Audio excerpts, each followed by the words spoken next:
ఏ ఆగు, ఎవరు నువ్వు? చెప్పా పెట్టుకుని డైరెక్ట్ ఇంట్లోకి వస్తున్నావు? చూడమ్మా, నీ కొడుకు బండి తాగబెట్టి డబ్బులు తెచ్చాడు. 2 నెలలు అవుతుంది, వడ్డీ కూడా కట్టలేదు. ఆ? నా కొడుకు బండి తాగట్టు పెట్టాడా? నా కొడుకు ఎప్పుడు అలా చేయడయ్యా? అప్పు చేసిన ప్రతి ఒడు ఇంతే అంటారు.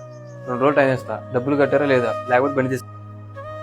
అమ్మా ఎందుకురా మళ్ళీ ఇంటికి వస్తున్నావు? నా పరువు మర్యాదలు తీయటానికే పుట్టావు. ఎందుకమ్మా ఏమైంది? నీకు సిగ్గుందా? మళ్ళీ ఎందుకని అడుగుతున్నావు? ఆ బండి తాగట్టు పెట్టినాడు ఇంటికి వచ్చాడు, ఊరంతా అప్పులు చేసుకొని తిరుగుతున్నావు. అయ్యో సారీ అమ్మా, నేను అప్పు చేయడానికి ఒక రీజన్ ఉంది. నీకు తెలియకుండా చేసినందుకు నన్ను క్షమించమ్మా. ఏంటి నీ రీజను? జల్సాలు చేయటమా? అయ్యో నేను జల్సాలు చేయడం కోసం డబ్బులు తీసుకోలేదమ్మా.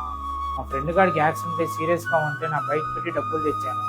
పాపం వాడికి వాళ్ళ అమ్మా నాన్న కూడా లేదు. సారీ నానా, నాకు తెలియక ఏదేదో మాట్లాడేశాను, నన్ను క్షమించు. ఇంతకీ అప్పు గురించి ఏం చేద్దాం అనుకుంటున్నా? మా ఫ్రెండ్ నెక్స్ట్ మంత్ ఇస్తా అన్నాడు అమ్మా. పాప మా అబ్బాయికి అమ్మా నాన్న కూడా లేరు, ఈ అప్పు ఎలా తీరుస్తాడు? పర్లేదు, డబ్బులు తీసుకెళ్లి బైక్ ఇడిపించు. చాలా థ్యాంక్స్ అమ్మా.